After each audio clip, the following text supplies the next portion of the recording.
Assalamualaikum semua, saya Ashikin Hashim. Sekali lagi kita bertemu di dalam platform Telegram channel Mami Happy. Terima kasih saya ucapkan kepada Puan Sarah dan juga tim Mami Happy kerana sudi menjemput saya di dalam slot hari ini. Dan hari ini saya akan berkongsi dengan ibu-ibu semua berkenaan kenapa jangan guna buku sahaja bila kita mengajar anak membaca.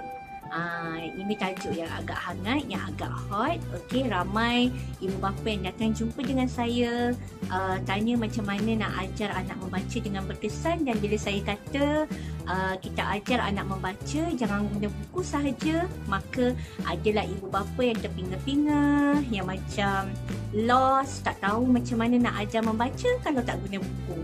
Okey, saya akan terangkan dan saya akan kongsikan dengan ibu-ibu semua apa yang saya maksudkan dengan jangan hanya menggunakan buku bila ajar anak membaca. Bukan maksudnya tak gunakan buku, kita guna, okey? Tapi apabila kita mengajar anak kita membaca, kita jangan hanya menggunakan sumber buku sahaja, tetapi kita menggunakan kaedah ataupun metod serta cara mengajar berkesan apabila kita mengajar anak-anak membaca, iaitu 3 cara yang selalu sering saya kongsikan dengan ibu-ibu semua, yang sering saya kongsi dalam video dan juga penulisan saya. 3 cara ini, 3 metod ini apabila kita ajar anak membaca sangat-sangat penting. Apa dia ibu-ibu? Yang pertama adalah mengajar anak membaca dengan secara visual. Maka kita memerlukan buku ketika kita mengajar anak kita membaca.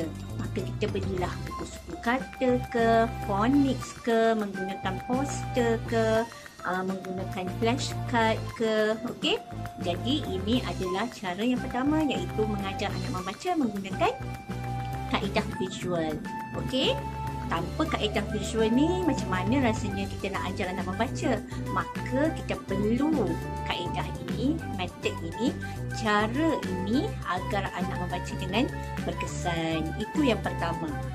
Yang kedua, apabila kita mengajar anak kita membaca, kita mesti menggunakan kaedah audio, okey, iaitu kaedah mendengar. Tanpa mendengar, mana mungkin anak-anak dapat membaca dengan baik. Okey, daripada kecil lagi sebenarnya kita disarankan untuk berkomunikasi, berinteraksi, bercakap dengan anak, maka dia akan mendengar pelbagai bunyi, pelbagai vocab, perkataan serta kosakata. Okey, maka saya selalu galakkan, okey, promote kepada parents supaya membacakan anak kita buku sejak daripada mereka bayi lagi. Jangan tunggu 4, 5, 6 tahun baru kita nak perkenalkan buku, baru kita nak bacakan buku untuk mereka. Okey, daripada bayi, lepas sahaja kita melahirkan anak kita dah stable, get used with the environment, kita dah stable, anak pun dah okey, kita ada masa untuk bacakan buku. Walaupun tak ada masa, cari masa 10 hingga 15 minit, bacakan buku kepada anak kita supaya dia mendengar lebih banyak perkataan, vocab. Jadi ini akan instill dalam otak mereka, dalam kepala mereka. Maka apabila kita memulakan metod pembacaan untuk anak kita, mereka tak terkejut. Oh, pernah dengar za, pernah dengar beh, pernah dengar ba, pernah dengar ca, cawan.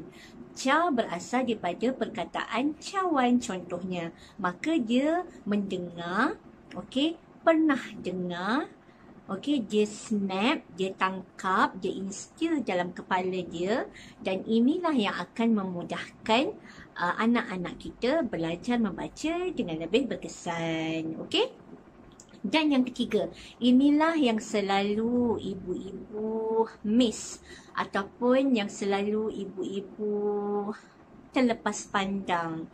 Kita hanya ambil 2 kaedah sahaja, iaitu yang pertama visual dan yang kedua auditory. Sedangkan yang ketiga ini sangat-sangat penting, dan tanpa yang ketiga ini anak tidak dapat belajar membaca dengan lebih berkesan. Boleh dia belajar membaca hanya dengan menggunakan buku, iaitu visual dan auditory.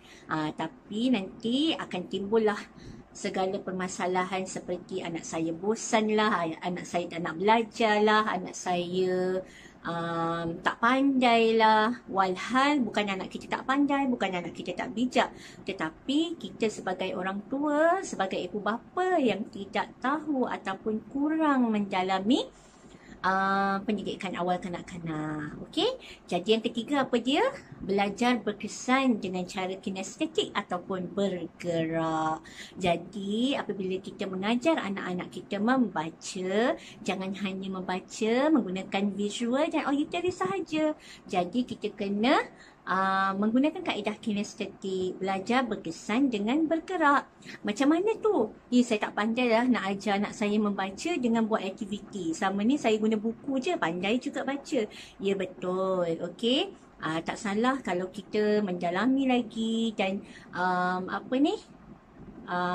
tahu akan macam mana sebenarnya cara mengajar anak membaca dengan lebih berkesan, supaya persoalan-persoalan seperti anak saya tak pandai, anak saya lambat, anak saya bosan sebenarnya terjawab dengan 3 kaedah, iaitu cara belajar berkesan dengan 3 kaedah ini. Okey? Jadi macam mana sebenarnya cara kita nak mengajar anak membaca dengan cara bergerak, dengan cara kinestetik. Okey, kalau tengok kepada YouTube channel saya, ada beberapa video yang telah saya kongsikan.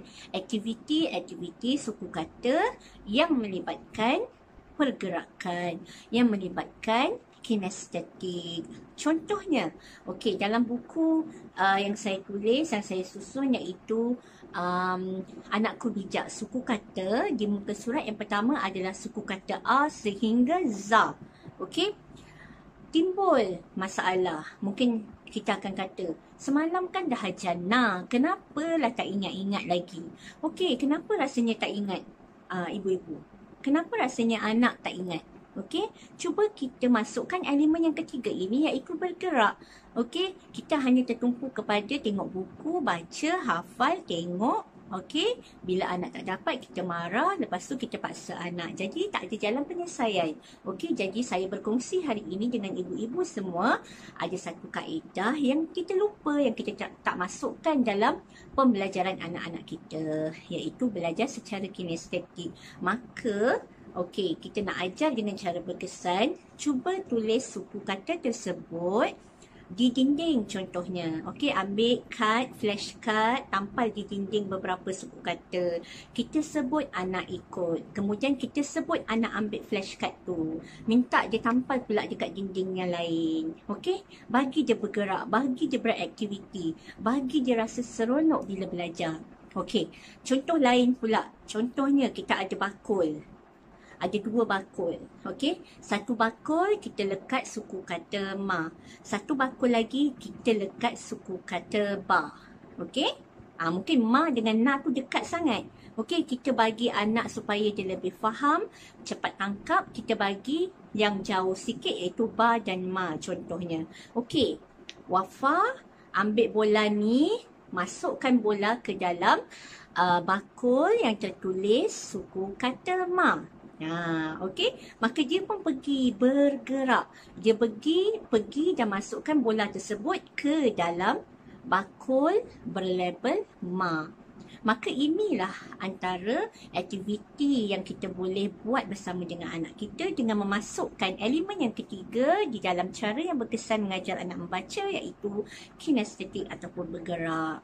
Jadi anak akan lebih faham, anak akan belajar dengan lebih seronok. Kita pun tak stres, hanya tumpu pada buku sahaja. Okey, jadi kita buat kelainan, kita buat aktiviti supaya anak lebih cepat faham, dan insya-Allah anak akan belajar membaca dengan lebih seronok dan dia akan membaca pada masa yang tepat, insya-Allah. Kita keep on stimulating anak-anak kita, stimulate mereka, rangsang mereka, support mereka. Jangan banding-bandingkan anak kita dengan anak orang lain. Oh, dia 4 tahun dah boleh belajar membaca, dah pandai baca.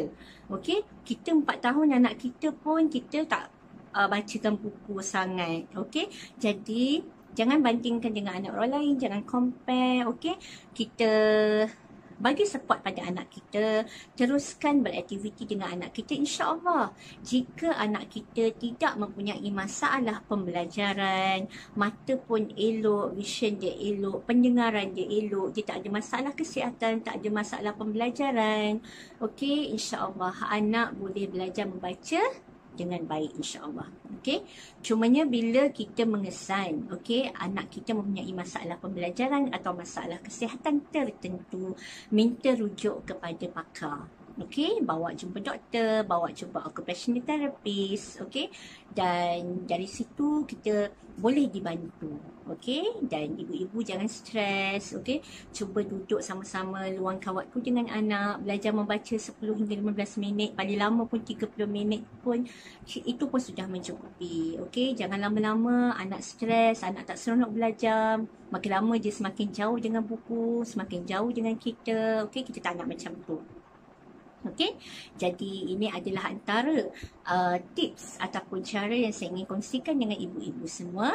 Okey, kita mengajar anak membaca, jangan hanya tertumpu kepada buku penting. Buku penting, yes. Beli buku untuk ajar anak kita baca. Sebab tanpa buku, of course lah, macam mana kita nak ajar anak kita membaca. Tapi jangan hanya menggunakan buku sahaja. Be kreatif, ibu-ibu. Okey, tengok balik YouTube saya, tengok aktiviti-aktiviti yang saya kongsikan. Okey, apa je aktiviti yang kita boleh buat, suku kata yang kita boleh buat. Okey, antara lain yang kita boleh buat adalah mungkin kita boleh rakam suara kita. Okey, kita baca suku kata A sehingga Z. Kemudian kita perdengarkan untuk anak kita dan anak kita tengok buku. Okey, mak kita sebut A, dia pun tengok A, dia bulatkan A.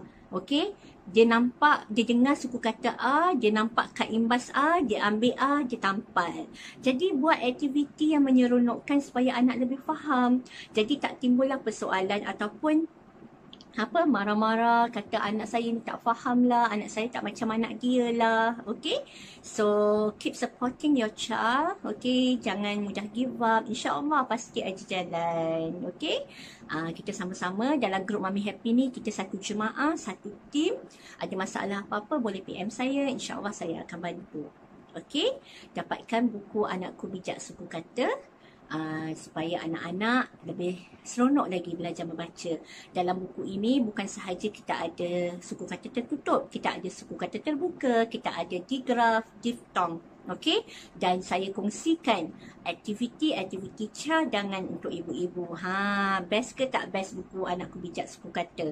Dan di dalam buku ini juga banyak latih to be yang saya tulis, yang saya sediakan dan susun untuk ibu-ibu pelbagai lagi aktiviti dengan anak-anak. Saya mengharapkan video saya hari ini akan dapat memberi manfaat serta perkongsian yang baik kepada semua. Okey, selamat beraktiviti dengan anak-anak, selamat mendidik dengan kasih sayang. Assalamualaikum warahmatullahi wabarakatuh. Bye.